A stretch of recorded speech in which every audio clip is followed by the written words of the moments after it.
बंधू आणि भगिनींनो, मी आज तुमच्यासाठी एक नवीन सुविचार व विचार घेऊन आलोय. तो सुविचार व विचार पूर्णतः ऐकावा, आवडल्यास लाईक करावा, शेअर करावा आणि माझ्या अनमोल विचार मंच या यूट्यूब चॅनलला सबस्क्राईब सुद्धा करावा. बंधू आणि भगिनींनो, महामानवाच्या जयंतीवर मोठमोठे डीजे लावून पैसे खर्चण्यापेक्षा मोठमोठे ग्रंथ आणून व स्पर्धापरीक्षेचे पुस्तक आणून युवा पिढी घडवा आणि तेव्हाच समाजाचा त्यांच्या कुटुंबाचा आणि देशाचा सुद्धा विकास होऊ शकतो. उदाहरणार्थ, एका गावामध्ये 2 तरुण होते. ते भरपूर असे हुशार होते. जवळपासचेच ते खेड्यापाड्याचे होते, परंतु त्याच्या गावात शिक्षणाची सुविधा कमी होती. शिक्षणाची सुविधा कमी होती. त्या गावामध्ये पूर्ण शाळा नसल्यामुळं जिल्ह्यात ठिकाणी शाळेत जाण्याचं हे होतं. तर ते दोघंहीची परिस्थिती हलाखीची होती, परंतु ते हुशार होते. हुशार असल्यामुळं दोघांनाही तिथं स्पर्धापरीक्षा तिथं शाळा शिकण्यात ठरवलं आणि स्पर्धापरीक्षा देऊन नोकरी लागण्यात ठरवलं. परंतु या दोघांनाही समाजकार्याची आवड होती. जास्त समाजकारणाही राजकारणाची आवड होती. म्हणजे दोघंही सुट्ट्या लागल्या की गावाकडे यायचे आणि महामानवाच्या जयंतीला, पुण्यतिथीला किंवा शाळेमध्ये काही कार्यक्रम व्हायचे, त्या शाळेमध्ये होणाऱ्या कार्यक्रमात सुद्धा सहभागी व्हायचे आणि कार्यक्रम साजरा करायचे.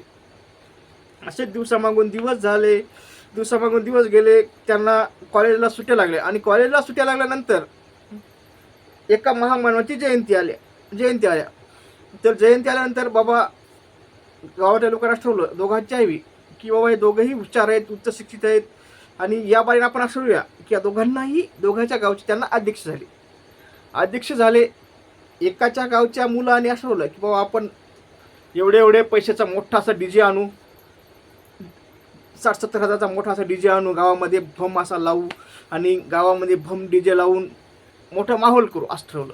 आणि दुसऱ्याच्या गावातल्यानं असं ठरवलं, त्याने सांगितलं की बाबा आपण डीजे लावून एवढा पैसे खर्चल्यापेक्षा आम्हाला परिस्थितीची माहिती आहे, आम्हाला जाण आहे, आम्हाला पैसा भेटण्यामुळं आम्ही इथंच आहेत, त्याच्यामुळं आम्ही प्रयत्न शहरात जाऊन करायलो. आपल्या घरची परिस्थिती नसल्यामुळं मी पुढच्या शिक्षणात स्पर्धापरीक्षेचा आम्हाला क्लास लावता येणार हे असे अडीअडचणी त्यांना सांगितल्या त्या मुलाला. म्हणून त्या मुलाला सांगितल्या आणि त्या मुलाला सांगितलं की आपण त्याच्यावर डीजेवर लावून मोठा डीजे लावून त्याच्यावर पैसे खर्चल्यापेक्षा आपण या जमलेल्या वर्गणीतून महामानव जयंती साजरीच करू, परंतु या उरलेल्या पैशातून मोठमोठे पुस्तकं आणू आणि या पुस्तकातून सर्वांना घडू असं सांगितलं त्यांना समजावून.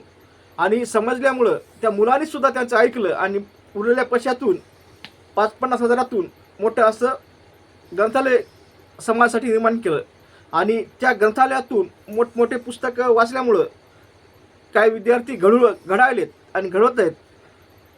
आणि दुसरा विषय म्हणजे जुना इतिहाससुद्धा या विद्यार्थ्याला माहीत व्हायला, या तरुणाला माहिती झाला. मग त्याचा परिणाम काय झाला, तर त्याचा परिणाम झाला की त्यांना इतिहास जाणल्यामुळं ते इतिहासात माहीत होता. डॉक्टर बाबासाहेब आंबेडकर सांगितलं होतं, जो माणूस इतिहास विसरतो तो इतिहास घडू शकत नाही. तसं हे मुलं इतिहास वाचू लागले आणि स्वतःमध्ये, कुटुंबामध्ये आणि समाजामध्ये परिवर्तन आणू लागले. मला सांगायचं तात्पर्य बनवण्यामागून एवढंच की मोठमोठे डीजे लावून नाचून एक दिवस आनंद साजरा केल्यापेक्षा उरलेल्या पैशातून साजरी जयंती करा आणि असं ग्रंथालय निर्माण करा. ग्रंथालयातून तुमचेच मुलं बाळं घडतील आणि त्यांचं भविष्य उज्ज्वल होईल आणि इतिहासात तुमच्या कुटुंबाचा आणि समाजसुद्धा नाव इतिहासात करतील. एवढं ठिकाण सांगतो, डॉक्टर बाबासाहेब आंबेडकरसारखं नाव तुमच्या मुलासुद्धा होईल. एवढं ठिकाण सांगतो, माझा व्हिडिओ आवडल्यास लाईक करा, शेअर करा आणि सबस्क्राईब करा. असं म्हणून तुमच्या कामाचं नाही तर तुमच्या मित्राच्या, मैत्रिणीच्या, नातेवाईकाच्या कोणातरी काम असेल त्यांना तो शेअर करा आणि त्यांना सुद्धा लाईक आणि सबस्क्राईब करा. सांगा म्हणजे असेच चांगले व्हिडिओ तुमच्यापर्यंत त्यांच्यापर्यंत येतील आणि भविष्यात कुठे ना कुठे माझा व्हिडिओ तुमच्या आणि त्यासुद्धा काम पडेल. एवढं ठिकाण धन्यवाद पूर्ण टाकल्याबद्दल.